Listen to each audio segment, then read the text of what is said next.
매일경제신문으로 보는 경제신문의 시각. 공장부터 호텔까지 일터에 한국 사람이 없다. 외국인 없었으면 벌써 문 닫아. 전국 곳곳에 인력난. 급격한 인구 절벽에 국민들이 이제 이민 활성화가 필요하다. 출생률이 낮으니까 이렇게 얘기하는 건데요. 그래 윤석열 2년차의 경제가 1순위라고 여론조사 결과가 나왔죠. 근데 여론조사는 항상 보면 경제가 1순위입니다. 국민들한테. 먹고 사는 문제가 제일 중요하겠죠. 그 증자 미적되다 산업은행이 재무건전성이 벼랑 끝에 머물렀다. 이거 뭐냐면 기업들한테 돈 줘야 되니까 빨리 산업은행 그 자본금 늘려달라 이거예요. 아마 사년도 이제 이 기자한테 이제 이게 필요하다라고 설명을 했겠죠. 미 침체 확률 80%. 근데 이 와중에도 투자를 하라고 합니다. 약 달러에 올라타라. 이게 일반 톱이에요. 아주 그냥 탐욕스럽게 그지없습니다. 쌍갑의 외국인 연말, 족쇄가 된 최저임금. 최저임금 이런 식으로 이제 그 안 좋게 표현을 하죠. 최저임금은 진짜 최저임금입니다. 이 이상을 주는 게 정상이지.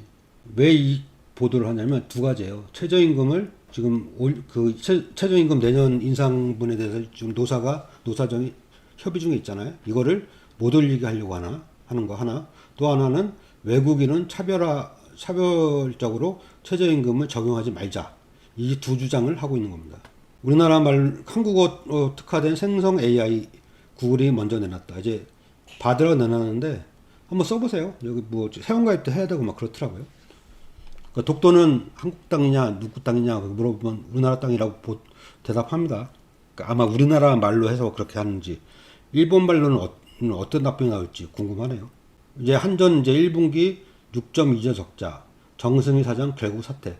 정승희 사장 저번에 얘기했지만 문재인 정부 때 산업자원부 차관을 했던 양반이죠. 그때 문재인 정부 때 이제 임명이 됐던 사람이고 계속 물러나라고 주장을 했었잖아요. 근데 이게 그 남서울본부가 여의도에 있대요. 여의도 남서울본부 건물을 이제 8천억 원에 매각 추진한다. 이제 조단이 됩니다. 실제로는. 근데 한전 직원들이 이제 반발하는 거죠. 임금 인상 반납하고 이제 돈 돌리고 하니까 왜 책임져야 하나 하면서 정치권을 비판했다고 합니다. 이게 두 가지죠. 너무 비싸게 산다. 전기를. 그리고 팔 때는 비싸게 산 금액보다 낮은 가격에 판다.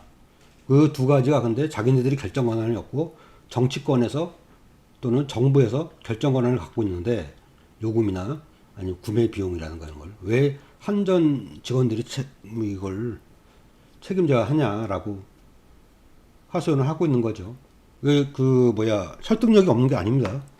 설득력 있습니다. 이거 진짜. 그러니까 KDI도 낮췄다. 하향 조정 중에 올해 성장률. 여기 보시면 KDI가 0.3%포인트 낮춰서 1.5%로 전망을 했어요. 올해 실질 성장률 전망치. IMF는 2%였다가 1.5%, OECD는 1.8%였다가 1.6%, S&P는 1.4%였다가 1.1%로. 그러니까 S&P는 1.1% 제일 낮게 보고 있죠. 여튼 다 낮추고 있습니다. 이렇게 우리나라 경제 성장률이. 반도체 회복 더디면 더 고전할 거다. 미중 경제 불확실성 등 변수가 많다. 그러니까 미국과 중국은 계속 그 무역을 하고 있는데 우리나라 무역은 대중국 무역이 반토막 났죠. 추락하는 반도체가 하락폭 더 커질 것. 대만 시장 조사 업체 2분기 전망. 우리나라에서 반도체는 20% 정도 차지합니다. 애초 전망치보다 하향 조정. 디램하고 낸드 플래시 이 두 개가 이제 그 메모리 반도체거든요. 8에서 18% 추가 하락한다. 그러니까 메모리 반도체를 이제 삼성전자하고 하이닉스가 하잖아요. 그러니까 2분기도 이제 암울하다는 거죠. 반도체가 안 좋으면 우리나라 경제가 전반적으로 좋지 않을 수밖에 없습니다. 기업의 83%가 대중국 수출 부진한 게 바로 회복하기 어렵다. 그러니까 대중 무역 적자가 7개월째 계속되는 가운데 우리 수출 기업 10곳 중 8곳 이상이 중국 수출 부진이 올해 안에 회복되기 어렵다고 전망했다. 중국의 기술 자립도는 높아지고 한국 제품 경쟁력은 약하기 때문이라는 게 주된 이유다. 그러니까 우태희 대한상의 부회장은 미중 갈등 심화와 코로나 봉쇄로 글로벌 생산 거점의 중국 이탈이 가속화하고 중국의 자금률 제고도 첨단 산업과 고부가가치 품목으로까지 확대되는 양상이다. 그래서 우리나라 무역이 줄었다. 여기다가 뭐가 있냐? 플러스 알파 탈중국 선언을 윤석열 정부가 했기 때문에 이거에 대한 그 거래처를 바꾸고 있죠. 우리나라에서 다른 나라로. 그러니까 우리나라가 아닌 다른 나라에서 수입할 수 있는 거니까 그걸 거래처를 바꾸는 거죠.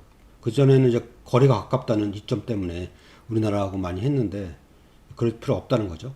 더 떨어진 성장률, 고용 악화. 근데 천수답 정부는 자화자찬만 하고 있답니다.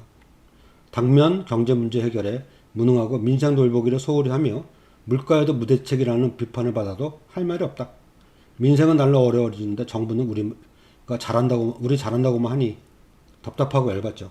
똑같은 내용입니다. 대부진이 예상된다면서 내수 확충을 위해 재정 대응력을 키우는 것이 실리지만 정부는 대기업 부동산 감사로 재정 여력을 오히려 줄였다.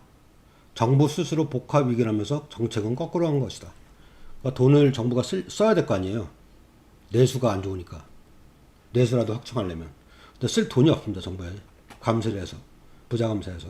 내년에 직접 일자리와 현금성 지원 사업 등을 줄이겠다고 하면서도 정부가 약자 보호 등 연대와 공정의 가치 확립에 집중했다고 자평했으니 어처구니 없다 이런 거죠. 자화자찬 보고서에 이런 내용도 있다고 합니다. 이거는 좀 특이한 시각이에요. 진보, 투자 촉진형 복지국가와 친기업주의를 거듭나와. 아주 용감하게 썼습니다. 이거. 노동자들의 가장 중요한 것은 고용과 소득 증대다. 이는 기업의 투자와 생산성 향상을 위해 통해 이루어진다. 스웨덴식 복지국가는 친기업과 친노동의 양립 가능성을 증명한다. 한국 진보는 투자 촉진형 복지국가, 친기업 진보주의로 거듭나야 한다. 경제에 유능한 진보는 그때 가능해질 것이다. 스웨덴과 우리나라의 가장 큰 차이는 재벌이 있고 없고의 차이겠죠. 재벌의 경영이 얼마나 투명하냐 있더라도 불투명하냐 이 차이죠. 제발 노동자 임금 좀 올립시다. 소모품 취급받던 플랫폼 노동자들의 이제 택시 노조 위원장 인터뷰예요. 그러니까 우버 기사의 최저임금 보장을 이제 이끈 게 오히려 뉴욕 택시 노조라고 합니다. 그래서 이게 하니까 낮은 수입에 이제 차량 유지비까지 부담하던 노동자들이 이제 현실을 알리면서 투쟁을 했는데 승객 태우고 있지 않는 시간까지 고려하는 최저 표준 운임 도입을 이뤄낸 거예요. 그러니까 노동자 착취 모델 계속 유지하려는 플랫폼 기업들에게 맞서서 조직화가 필요하다. 그러니까 우버 기사가 뉴욕 택시 노조의 조합원이래요. 그리고 2018년에 플랫폼 노동자 최저임금제를 도입했고 우리나라는 그렇게 안 합니다. 그러니까 비임금 노동자 800만 명 시대 급여를 안 받는 사람들 얘기하는 거죠. 특고 플랫폼 노동자에게도 최저임금 보장 목소리가 이제 나오고 있습니다. 우리나라도 양대 노총을 중심으로 해서 그러니까 배민발 배달료 삭감 막아달라 라이더들이 거리 행진을 하고 있습니다. 그러니까 배달 노동자들이 연이은 파업은 그 배달의 민족이 최근 건당 기본 배달료를 3,000원에서 2,200원으로 대폭 낮춘 데 따른 것이다. 노조쪽은 지난 8개월간 배민과 교섭을 진행하며 9년 동안 건당 3,000원으로 유지된 기본 배달료를 올려달라고 요구했으나 회사 쪽은 이를 거부하고 대래 이렇게 낮췄다는 겁니다. 우리나라하고 이제 미국과 다르죠. 노동자에게 불리한 취업금지 변경, 이제 노동자의 동의 반드시 있어야 됩니다. 그전에는 사회통념상 합리적이다 그러면 노동자 동의 없이 취업규칙 바꿀 수 있었거든요. 대법원에서 판례를 변경해서 취업규칙을 노동자에게 불리하게 변경하면서 노동자의 동의를 받지 못한 경우 무조건 무효다.